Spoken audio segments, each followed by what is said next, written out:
जय हिंद फ्रेंड्स। इस क्लास में हम आगामी परीक्षाओं के लिए संभावित प्रश्नों को लेकर के एनसीईआरटी सार संग्रह बायोलॉजी बुक से श्वसन चैप्टर को पढ़ेंगे।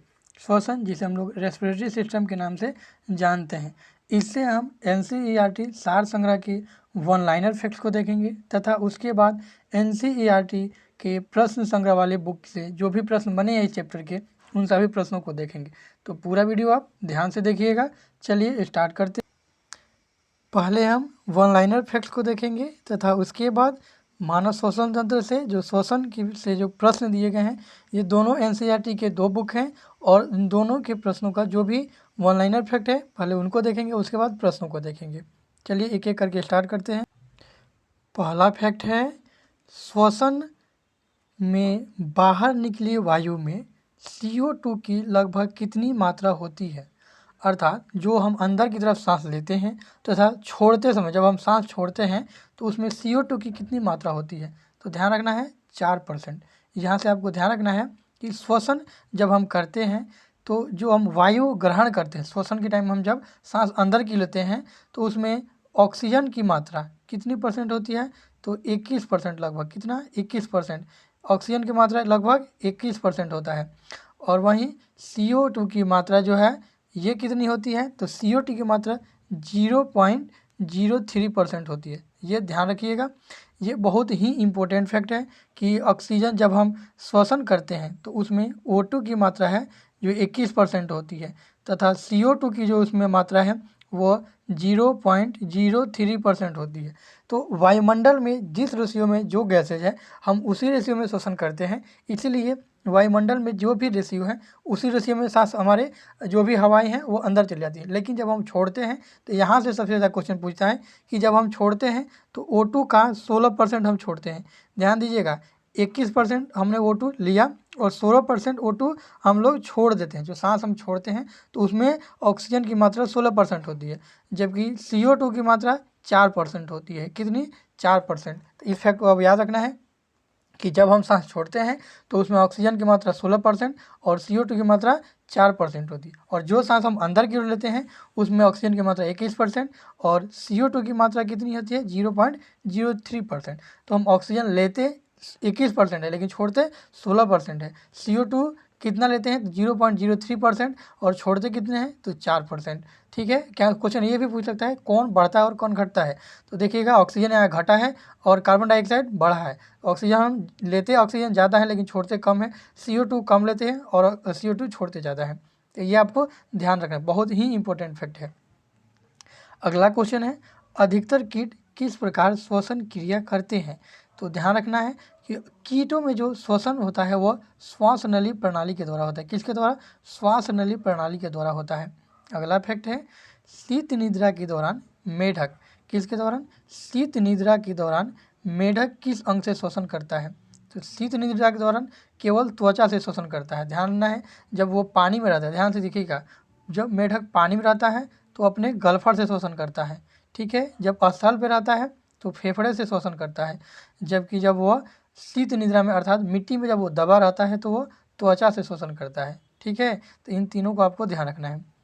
नेक्स्ट फैक्ट देखते हैं, यातायात पुलिस शराब के नशे वाले व्यक्ति की श्वास जांच में किस गैस के मिश्रण का प्रयोग करती है। तो पोटेशियम डाइक्रोमेट सल्फ्यूरिक अम्ल। ये BPSC 66 का हूबहू क्वेश्चन पूछा हुआ है, आप जा करके चेक कर सकते हैं कि यातायात पुलिस द्वारा शराब के नशे वाले व्यक्ति की श्वास जांच में किस गैस के मिश्रण का प्रयोग होता है।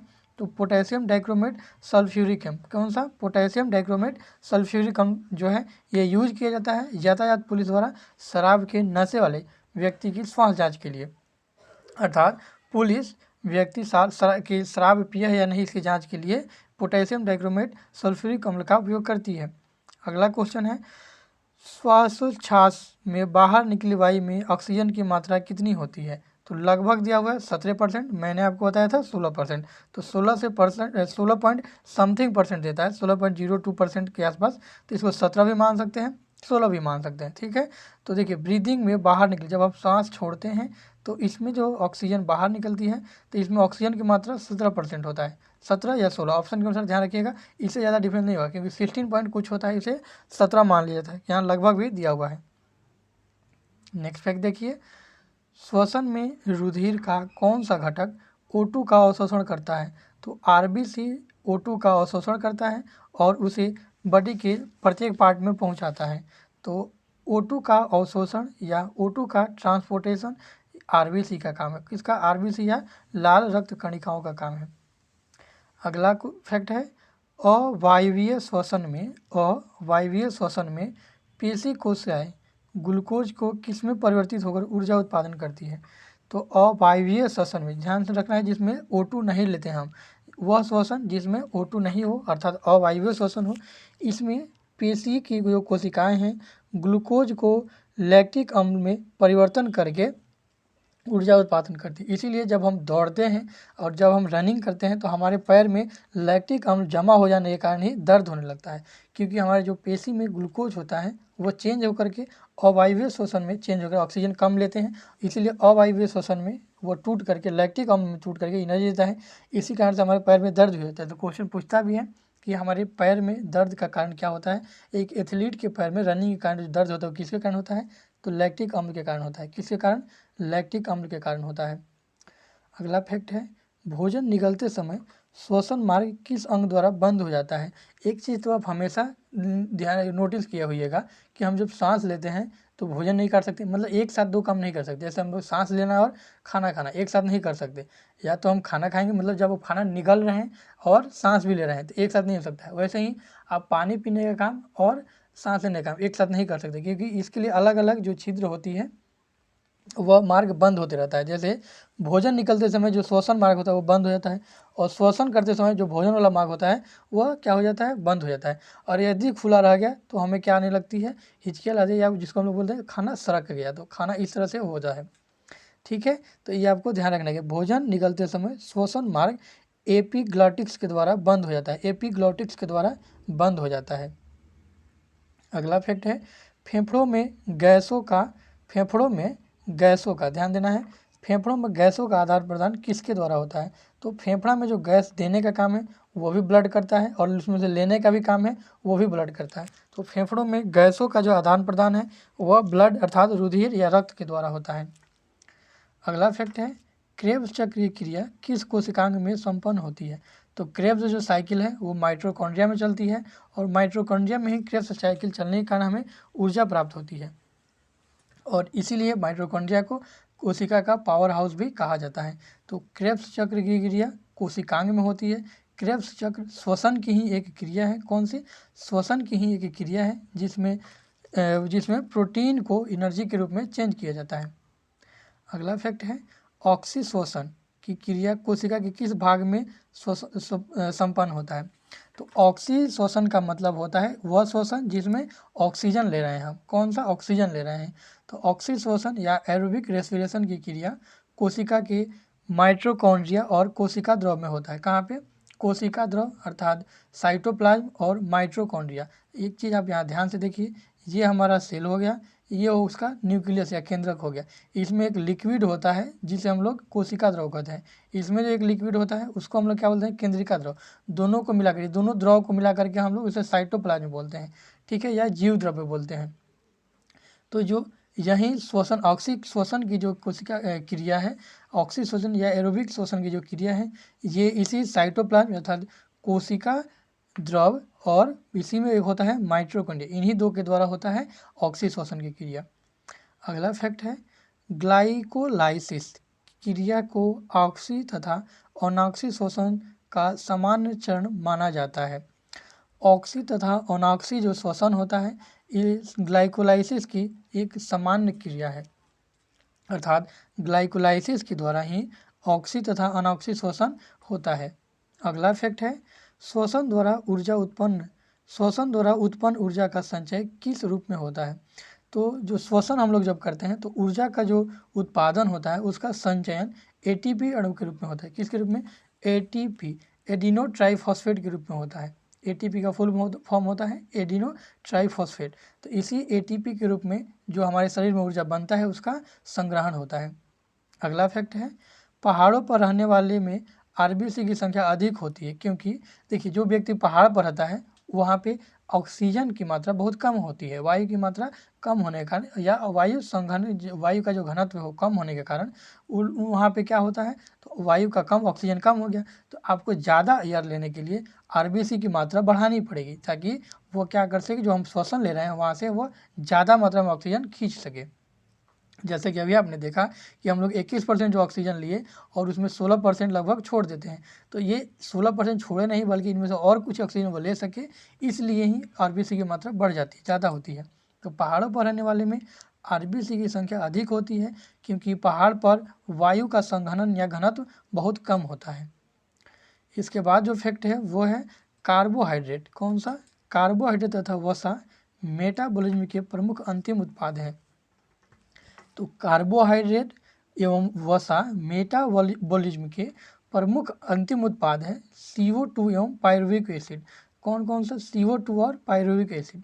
कार्बोहाइड्रेट और वसा के यूज के बाद जो मेटाबॉलिज्म के रूप में प्रमुख अंतिम जो इनका उत्पाद बनता है वो CO2 और पायरुविक एसिड होता है। नेक्स्ट फैक्ट है अवायवीय श्वसन एनारोबिक रेस्पिरेशन में कौन सी प्रक्रिया होती है? तो अवायवीय श्वसन या एनएरोबिक रेस्पिरेशन में ग्लाइकोलाइसिस की प्रक्रिया होती है। कौन सी? ग्लाइकोलाइसिस की प्रक्रिया होती है। उसके बाद नेक्स्ट फैक्ट है मानव में श्वास दर प्रति मिनट लगभग कितनी होती है? तो हम लोग श्वसन की जो दर है वो 12 से 15 बार होता है। हम लोग श्वसन जो करते हैं 1 मिनट में लगभग 12 से 15 बार करते हैं, लेकिन जो हृदय की धड़कन है वो लगभग 72 बार धड़कता है 1 मिनट में। तो दोनों में आपको ध्यान रखना है कि मानव में श्वसन की दर 12 से 15 बार 1 मिनट में होता है। ठीक है, ये नॉर्मल पूछा है, रनिंग टाइम नहीं। जब आप रनिंग या वर्क कर रहे हैं तो ये बढ़ जाता है, लेकिन जनरल जब आप एक स्वस्थ मानव हैं तो उस समय जो श्वसन की जो दर है वो 12 से 15 बार प्रति मिनट होगा।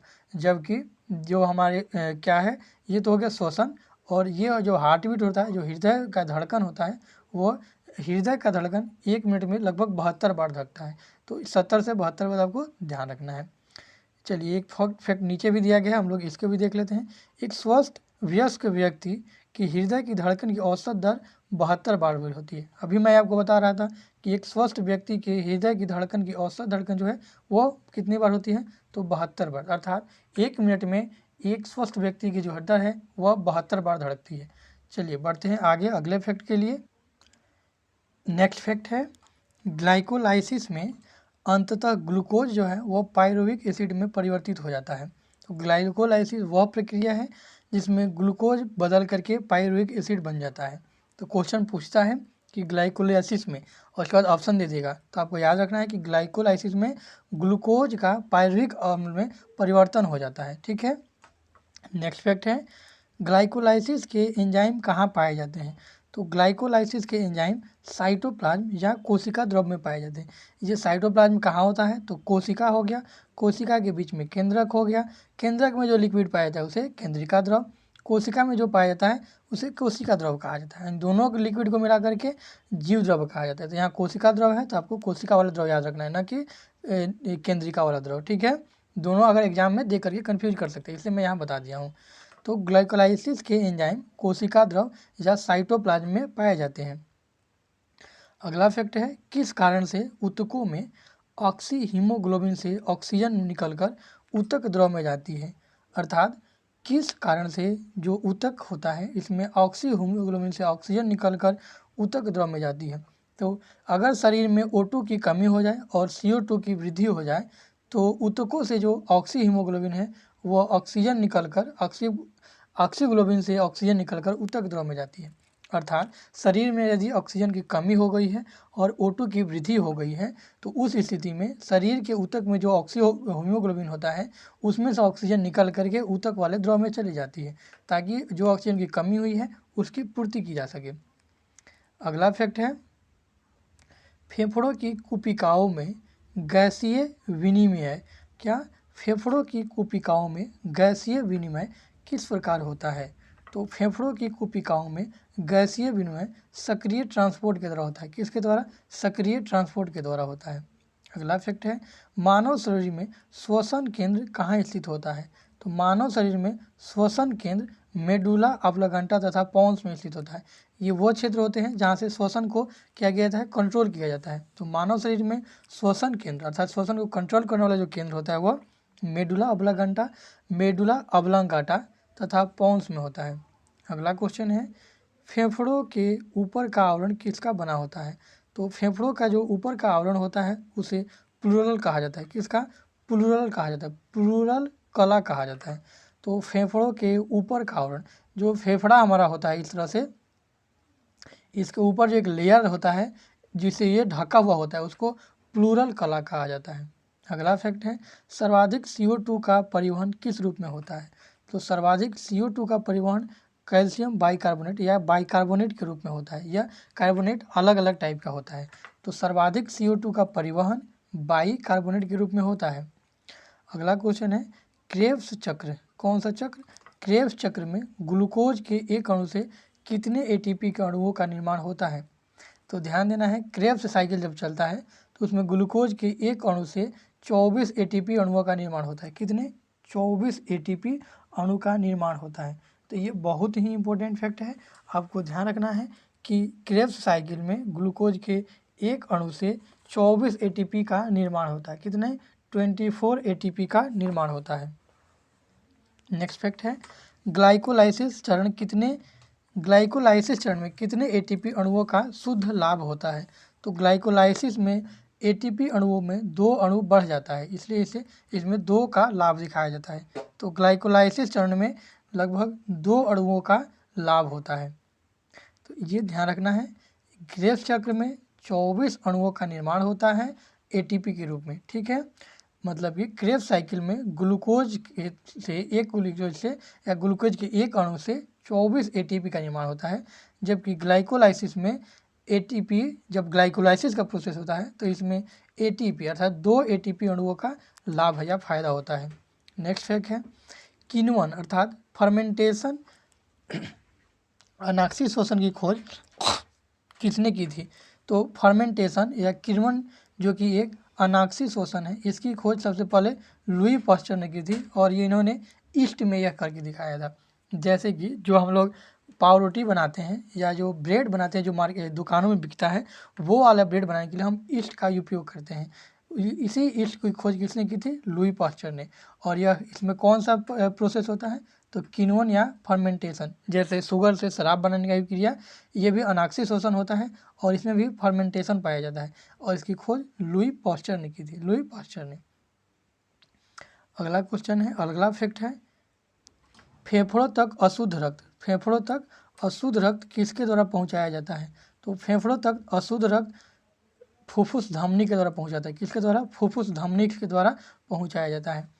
ये बात आपको ध्यान रखना है कि फुफ्फुस जो धमनी है वो फेफड़ों तक क्या पहुंचाता है? अशुद्ध रक्त पहुंचाता है। और फुफ्फुस शिरा के द्वारा ये क्या बताया है? तो शुद्ध रक्त। ये 2 टाइप का होता है, जब हम ब्लड पढ़ेंगे तो वहाँ से आपको और हम इसे क्लियर करेंगे। लेकिन एक फैक्ट आप यहाँ तब तक याद रखिए कि फुफ्फुस 2 टाइप का होता है, फुफ्फुस धमनी और सिर्फ धमनी। मतलब कि ध्यान रखना है आपको एक चीज़, 1 मिनट मैं आपको एक टेबल बनाता हूँ, आपको याद रखना है धमनी। ये जो धमनी है यह शुद्ध रक्त का संचालन करता है। कौन सा? शुद्ध रक्त। तो ध्यान से रखिए, जो धनी, यहाँ से याद रख सकते हैं कि जो धनी लोग होते हैं थोड़ा सा शुद्ध साफ सुथरे होते हैं, तो याद रखना है धमनी से धनी याद रखना है और वहाँ से आपको शुद्ध याद रखना है कि जो धनी लोग होते हैं थोड़ा सा शुद्ध दिखते हैं, साफ दिखते हैं। ठीक है, तो वहीं आपको याद रखना है कि धमनी के द्वारा शुद्ध रक्त का संचालन होता है। ठीक है, लेकिन एक अपवाद होता है फुसफुस धमनी। कौन सा? फुसफुस या फुफ्फुस धमनी। ये जो फुफ्फुस धमनी है यह अशुद्ध रक्त ले जाता है। तो धमनी तो पूरा शुद्ध रक्त ले ही जा रहा है, लेकिन जो फुसफुस धमनी है, कौन सा? फुफ्फुस नहीं याद होता है तो फुसफुस याद रखिए। फुसफुस जो धमनी है वो क्या करता है? अशुद्ध रक्त ले जाता है। तो ये ध्यान रखना है आपको कि अगर धमनी की पूछेगा कि धमनी कौन सा रक्त ले जाता है तो शुद्ध रक्त ले जाता है। याद कैसे रखना है? तो धमनी से धनी याद रखना है और धनी लोग थोड़ा साफ सुथरा होता है, इसलिए आपको याद रखना है कि धमनी से शुद्ध रक्त जाता है। लेकिन एक अपवाद है, फुसफुस धमनी यह अशुद्ध रक्त ले जाता है। ठीक है, अब इसके बाद आता है सीरा। सीरा भी 2 टाइप का, सीरा से अशुद्ध रक्त जाता है। कौन सा? सीरा जो है इससे अशुद्ध रक्त जाता है। कौन सा रक्त? अशुद्ध रक्त। लेकिन एक और सीरा होता है जिसे फुसफुस सीरा बोला जाता है। कौन सा? फुफ्फुस सीरा, फुसफुस सीरा। इससे क्या जाता है? तो देखिए, सीरा तो जनरली अशुद्ध लेके जा ही रहा है, लेकिन जो फुसफुस सीरा है वह क्या ले जाएगा? शुद्ध रक्त ले जाएगा। कौन सा रक्त? शुद्ध रक्त। तो क्वेश्चन कंफ्यूज करने के लिए था, आपसे सीरा और धमनी नहीं पूछेगा, फुसफुस सीरा पूछेगा। तो फुसफुस जो सीरा था वो क्या ले जा रहा है? तो फुसफुस सीरा शुद्ध रक्त ले जा रहा है, लेकिन फुसफुस जो धमनी था वो क्या ले जा रहा है? तो फुसफुस धमनी अशुद्ध रक्त ले जा रहा है। तो यही आपको याद रखना है, यहाँ से कन्फ्यूज नहीं होना है, इसलिए मैंने आपको डिटेल में बना दिया।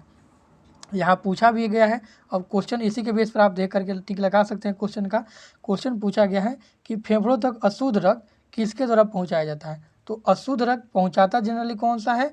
तो धमनी सीरा पहुँचाता है। कौन? सीरा पहुँचाता है अशुद्ध रक्त, लेकिन एक और द्वारा पहुँचता है। कौन सा? धमनी। धमनी में कौन? फुसफुस धमनी पहुँचाता है। वैसे ही जो फेफड़ों द्वारा शुद्ध किया गया रक्त बाएं अलिंद में किसके द्वारा पहुँचाया जाता है? तो ये हो गया कौन सा रक्त? शुद्ध रक्त, और यह फुसफुस सीरा द्वारा शुद्ध रक्त जाता है। जनरली जो सीरा है वो कैसा रक्त ले जाते हैं? तो जनरली जो सीरा है वो अशुद्ध रक्त ले जाते हैं, लेकिन फुसफुस सीरा शुद्ध रक्त ले जाता है। ठीक है, चलिए बढ़ते हैं नेक्स्ट फैक्ट की तरफ। नेक्स्ट फैक्ट है श्वसन गुणांक अर्थात रेस्पिरेटरी कोशेंट का मापन किस यंत्र से किया जाता है? तो श्वसन गुणांक का मापन गैनांग श्वसन मापी से किया जाता है। गैनोंग रेस्पिरोमीटर से ही श्वसन गुणांक का मापन किया जाता है।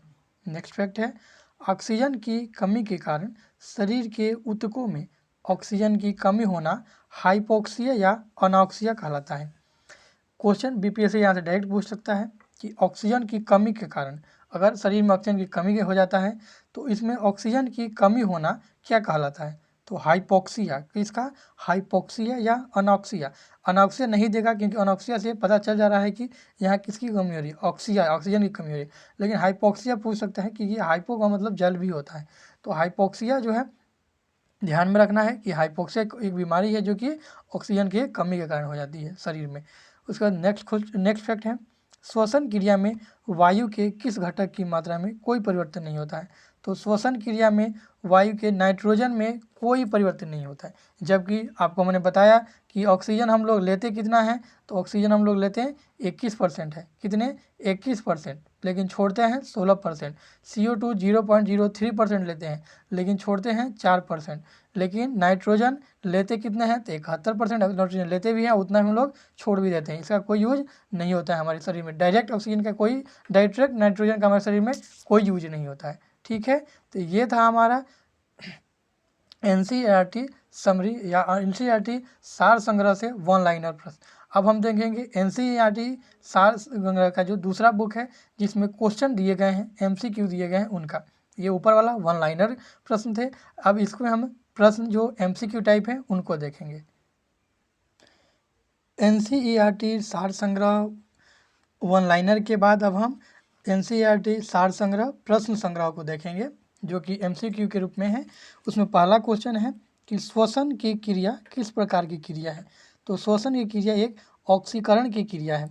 ऑक्सीकरण वह प्रक्रिया होता है जिसमें ऑक्सीजन जुड़ करके किसी पदार्थ को सड़ाने या तोड़ने में मदद करता है।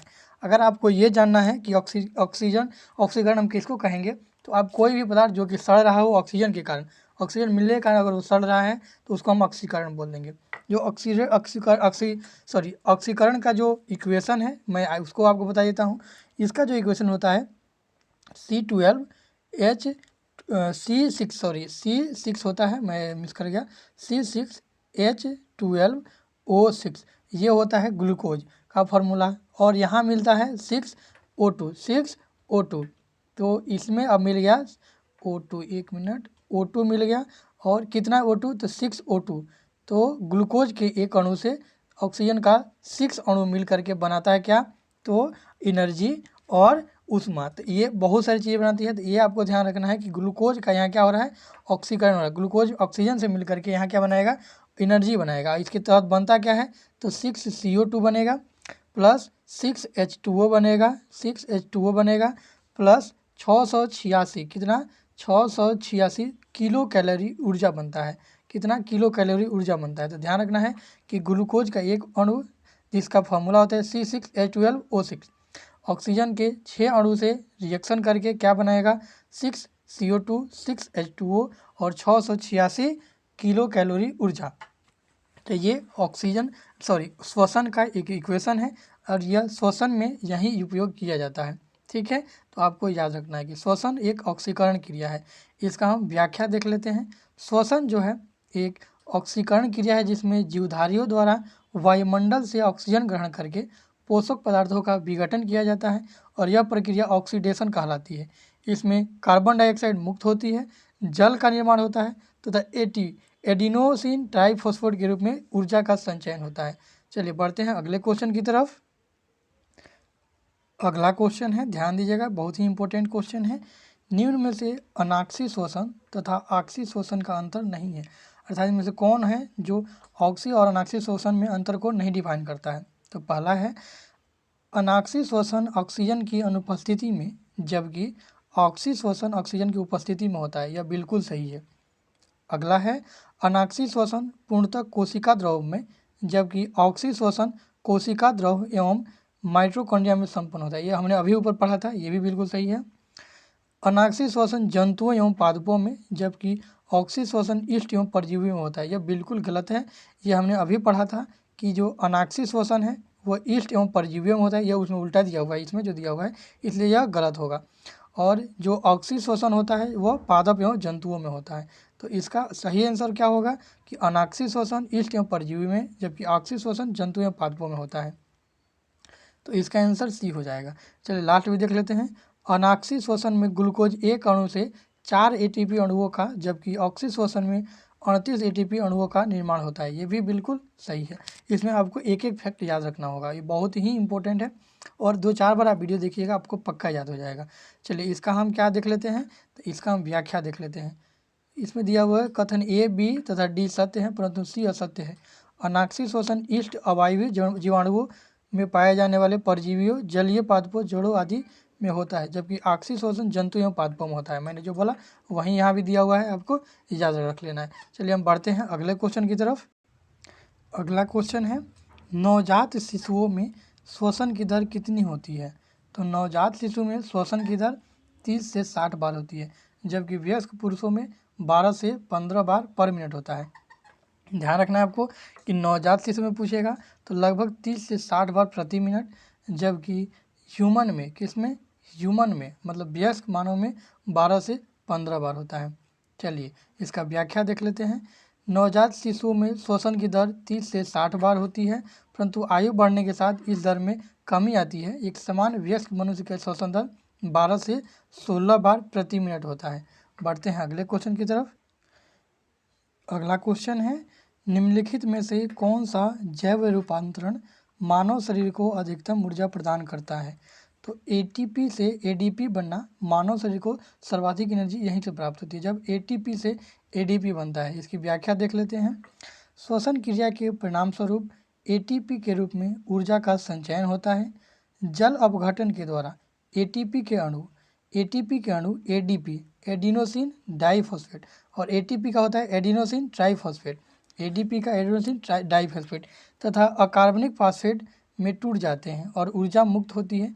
यही मानव शरीर की कोशिकीय एवं उपापचयी मेटाबॉलिज्म क्रियाओं के में प्रयोग की जाती है। तो मानव शरीर को सर्वाधिक जो ऊर्जा है ATP से जब ADP में टूटता है तो ज़्यादा एनर्जी मिलता है। बढ़ते हैं अगले क्वेश्चन की तरफ। अगला क्वेश्चन है श्वासोच्छ्वास अर्थात ब्रीदिंग की क्रिया में किस घटक की मात्रा अपरिवर्तित रहती है। तो अभी इसे हमने पढ़ा नाइट्रोजन की मात्रा, क्योंकि ऑक्सीजन की मात्रा तो चेंज होती ही है। 21 हम लोग लेते हैं, 16 हम लोग छोड़ते हैं ऑक्सीजन। कार्बन डाइऑक्साइड 0.03% लेते हैं, 4% छोड़ते हैं। नाइट्रोजन 71% लेते हैं और 71% छोड़ देते हैं। ठीक है, तो ये आपको ध्यान में रखना है। चलिए बढ़ते हैं, इसका व्याख्या भी यहाँ दिया हुआ होगा। चलिए यहाँ आ गया, व्याख्या देख लीजिए। निश्वास अर्थात इंस्पिरेशन वातावरण की वायु श्वसन मार्ग से फेफड़ों में पहुंचना। ग्रहण की गई वायु में नाइट्रोजन 69%, ऑक्सीजन 21% तथा कार्बन डाइऑक्साइड 0.03% होती है जब हम सांस अंदर लेते हैं, और उच्छ्वास जब हम सांस छोड़ते हैं तो शरीर से CO2 युक्त वायु का वातावरण में मुक्त होता है। इसमें नाइट्रोजन 79%, मतलब जितना नाइट्रोजन गया उतना ही बाहर आ गया, ऑक्सीजन 17%, कार्बन डाइऑक्साइड 4% बाहर आता है। तो जब हम सांस छोड़ते हैं, ये वाला आपको याद रखना है, ये बहुत ही इंपॉर्टेंट है और इसे हमने 3-4 बार रिपीट हो गया तो आपको याद भी हो गया होगा। अगला क्वेश्चन पूछ रहा है कार्बन मोनोऑक्साइड निम्नलिखित में से किसे प्रभावित करती है। तो कार्बन मोनोऑक्साइड जैसे ही ब्लड के संपर्क में आता है, जो हीमोग्लोबिन को डेड कर देता है, मतलब हीमोग्लोबिन को ही मार देता है। तो हीमोग्लोबिन के मर जाने के कारण इसमें रक्त की ऑक्सीजन परिवहन क्षमता खत्म हो जाती है। तो शरीर में ऑक्सीजन की परिवहन क्षमता परिवहन का कार्य कौन करता है? रक्त का हीमोग्लोबिन करता है। और जैसे ही ये हीमोग्लोबिन कार्बन मोनोऑक्साइड के संपर्क में आता है, हीमोग्लोबिन अपना काम करना छोड़ देता है, जिसके कारण रक्त की ऑक्सीजन परिवहन नहीं हो पाता है और व्यक्ति की डेड हो जाती है। तो ये आपको ध्यान रखना है। इसकी व्याख्या यहाँ दिया हुआ है। कार्बन मोनोऑक्साइड, जिसे फॉर्मूला CO होता है, रक्त के संपर्क में आने पर रक्त में उपस्थित हीमोग्लोबिन से जुड़कर कार्बोक्सी हीमोग्लोबिन का निर्माण करता है, जो रक्त की ऑक्सीजन परिवहन करने की क्षमता को कम कर देता है। परिणामतः शरीर के अंगों तक ऑक्सीजन की कम आपूर्ति होती है और मनुष्य की सांस फूलने लगती है। तो ये आपको ध्यान रखना है। अगला जो फैक्ट है या क्वेश्चन है, ध्यान दीजिएगा। रक्त एवं ऊतक द्रव के मध्य गैसीय विनिमय क्या कहलाता है? तो रक्त से ऊतक अर्थात शरीर के टिश्यू में जो ब्लड जाता है, इसे हम लोग किस नाम से जानते हैं? तो इसे हम अंतःश्वसन के नाम से जानते हैं। किसे? अंतःश्वसन। इसकी व्याख्या देख लीजिए। वातावरण से ग्रहण की गई ऑक्सीजन का रक्त के माध्यम से ऊतकों तक पहुंचाई जाती है तथा ऊतकों से उत्सर्जित कार्बन डाइऑक्साइड की रक्त के माध्यम से फेफड़ों तक भेजी जाती है। यह गैसीय विनिमय अंतःश्वसन अथवा कोशिकीय श्वसन कहलाता है। तो ये आपको ध्यान रखना है, कोशिकीय श्वसन या अंतःश्वसन क्या है। तो इसका आप स्क्रीनशॉट भी ले सकते हैं। जो भी इसमें फैक्ट आपको इम्पोर्टेंट लग रहा है, या तो नोट कर लीजिए, जो आपको याद नहीं है, या 2-4 बार आपको वीडियो देखना पड़ेगा ताकि यह हमेशा के लिए याद हो जाए। और ध्यान इसे कम नहीं समझिएगा। यह क्या है? तो NCERT समरी है, जो कि सभी एग्जाम के लिए इम्पोर्टेंट होता है। अगला क्वेश्चन है, निम्नलिखित में से कौन सी प्रक्रिया कोशिकीय श्वसन के अंतर्गत सम्मिलित नहीं है? तो इसे आपको ध्यान रखना है। तो इसमें कौन सा है जो कोशिकीय श्वसन के अंतर्गत नहीं आएगा? तो आपको ये बहुत ही इंपॉर्टेंट है। ग्लाइकोलाइसिस ये आएगा, क्रेब्स साइकिल ये भी श्वसन के कारण ही होता है, इलेक्ट्रॉन परिवहन ये भी आएगा, निःश्वसन नहीं आएगा। अब निःश्वसन क्या है? तो इसकी व्याख्या देख लीजिए। ग्लाइकोलाइसिस, क्रेब्स चक्र तथा इलेक्ट्रॉन परिवहन कोशिकीय श्वसन की प्रक्रिया है के 3 चरण हैं। तो कोशिकीय जो परिवहन या कोशिकीय जो श्वसन है, उसकी 3 प्रोसेस है, ग्लाइकोलाइसिस, क्रेब्स साइकिल और इलेक्ट्रॉन परिवहन। और इन तीनों चरण से कुल 38 ATP टूटता है, ठीक है, जिसमें 8 ATP होता है, 6 ATP और 24 ATP, ये अलग अलग रूप में टूट करके 38 ATP कुल होता है। और अणु इस तरह से ऊर्जा का उत्पादन होता है। निःश्वास की क्रिया बाह्य श्वसन से संबंधित है, मतलब सांस छोड़ने से संबंधित है निःश्वसन की क्रिया, ठीक है। अगला क्वेश्चन देख लेते हैं। चलिए, अगला क्वेश्चन इस स्लाइड में है। इसके बाद हम जो श्वसन से संबंधित जो कुछ बीमारियां हैं, जहां से BPSC लगातार प्रश्न पूछ रहा है, उनको हम लोग देखेंगे और फिर इसी तरह से हमारा वीडियो क्या हो जाएगा, ख़त्म हो जाएगा। चलिए, अगला क्वेश्चन है, निःश्वसन तथा उच्छ्वसन के समय पसलियों की भूमिका के संबंध में असत्य कथन क्या है? तो आपको ये ध्यान रखना होगा। 1 मिनट, इधर से ब्लर आ रहा है, मैं इसको, अब ठीक है। चलिए, इसका आंसर भी देख ही रहा है नीचे। तो निःश्वसन तथा उच्छ्वसन के समय पसलियों की भूमिका के संदर्भ में क्या कथन असत्य है? तो निःश्वसन के समय पसलियाँ ऊपर या बाहर की ओर खींच जाती है, सही है। पसलियाँ स्थिर रहती है, बिल्कुल गलत है। जब आप सांस लेते या छोड़ते हैं तो पसली क्या होती है, ऊपर नीचे फैलते रहता है। उच्छ्वसन के समय पसलियाँ नीचे व अंदर की ओर आ जाती है, ये भी सही है। पसलियों की स्थिति में परिवर्तन से वक्ष गुहा का आयतन बढ़ता घटता है, ये भी सही है। तो जब हम सांस छोड़ते हैं या लेते हैं तो जो सीने की हड्डियाँ होती है वो फैलती उलती है, यही, लेकिन यहाँ दिया हुआ कि स्थिर रहती है, इसलिए यह भी गलत हो जाएगा। अगला यहाँ दिया भी है पूरा व्याख्या इसका कि निःश्वसन के समय पसलियाँ ऊपर तथा बाहर की ओर खींच जाती है, जिससे वक्ष गुहा का आयतन बढ़ जाता है, वायु फेफड़ों में प्रवेश करती है। इसके विपरीत उच्छ्वसन के समय पसलियाँ नीचे की ओर जाती है और परिणामतः वक्ष गुहा का आयतन घट जाता है और फेफड़ों से वायु बाहर की ओर निकल जाती है। तो ये हमारे कुछ क्वेश्चन थे, इस तरह से हमारा क्वेश्चन भी खत्म हो गया है। अब जो है श्वसन से संबंधित कुछ जो रोग है, प्रमुख रोग, यहाँ से BPSC और BSSC CGL हर साल क्वेश्चन पूछ रहे हैं। या सेंट्रल सीजीएल में भी यहाँ से क्वेश्चन पूछे गए हैं। यहाँ तक यूपीएससी के भी पीटी का जब आप प्रश्न देखिएगा तो आप पाएंगे कि यहाँ से इस टॉपिक से श्वसन संबंधी जो प्रमुख रोग हैं और उनके उपचार हैं वहाँ से पूछे गए हैं, तो इसलिए इसको आप इग्नोर नहीं कर सकते हैं। तो श्वसन संबंधी प्रमुख रोग एवं उपचार को हम देख लेते हैं। श्वसनी शोथ, जिसे ब्रोंकाइटिस बोलते हैं, यह श्वसनी में सूजन आ जाता है, ब्रोंकिली में हमारे सूजन आ जाता है, या बलगम के साथ खांसी आना, यह इसके लक्षण है। तो श्वसनी में सूजन आ जाना या बलगम के साथ खांसी आना, यह श्वसनी शोथ है। इसके जो उपचार है, प्रतिजैविक अर्थात एंटीबायोटिक का श्वसनी विस्फारक औषधि का प्रयोग भी करके इसे क्या कर सकते हैं, ठीक हो सकता है। तो प्रतिजैविक के साथ अर्थात एंटीबायोटिक के साथ विस्फारक औषधि का प्रयोग करके हम श्वसनी शोथ को खत्म कर सकते हैं। उसके बाद है श्वसनी दमा अर्थात दमा जो रोग होता है वो श्वसनी वाला। तो खांसी व तीव्र श्वसन की समस्या, यह इसके लक्षण है। श्लेष्मा का अधिक स्राव, इसका उपयोग हम प्रतिजैविक एंटीबायोटिक का उपयोग करके इसे हम ठीक कर लेते हैं। ठीक है, तो उसके बाद है सिलिकोसिस, ये इम्पोर्टेंट है। सिलिकोसिस वाला आपको ध्यान रखना होगा। सिलिकोसिस अथवा एस्बेस्टोसिस, यह क्या होता है, तो सिलिकोसिस या एस्बेस्टिक वह हो गया जिसमें फेफड़ों के ऊपर रेशेदार संयोजी ऊतकों की वृद्धि होने लगती है। ठीक है, किसमें, तो फेफड़ों के ऊपर संयोजी ऊतकों की धीरे धीरे वृद्धि होने लगती है, जिसे सिलिकोसिस या एस्बेस्टोसिस कहा जाता है। इसका कोई निश्चित उपचार नहीं है। संक्रमित व्यक्तियों की धूल एवं सिलिका के स्रोत से दूर रखने से इसको ही बचाया जाता है। तो सिलिकोसिस में आपको एलर्जी होता है, किससे, धूल कण से अलग रखा जाता है। उसके बाद है अस्थमा। अस्थमा को ही हम लोग दमा बोलते हैं।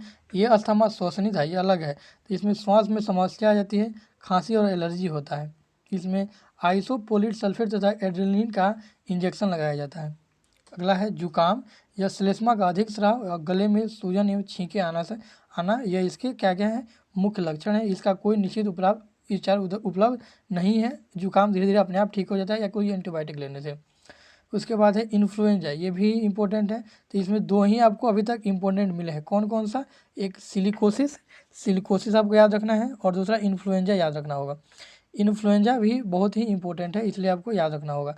इन्फ्लुएंजा जो है यह, इसका जो प्रमुख क्या है, तो जो लक्षण है वो है जुकाम, बुखार, सिर दर्द। इसका उपयोग है टेरामाइसिन व टेट्रासाइक्लिन आदि प्रतिजैविकों का उपयोग, तो ये आपको याद रखना है। तो दूसरा हो गया इन्फ्लुएंजा। तीसरा है निमोनिया। निमोनिया में क्वेश्चन पूछता है कि निमोनिया में शरीर का कौन सा अंग प्रभावित होता है। तो निमोनिया वायु कोष्ठकों में गंभीर समस्या व सूजन हो जाता है। तो वायु कोष्ठ इससे प्रभावित होता है निमोनिया में, या बोल सकते हैं फेफड़ा प्रभावित होता है। फेफड़े में ही 4 वायु कोष्ठक होते हैं, वही प्रभावित होते हैं।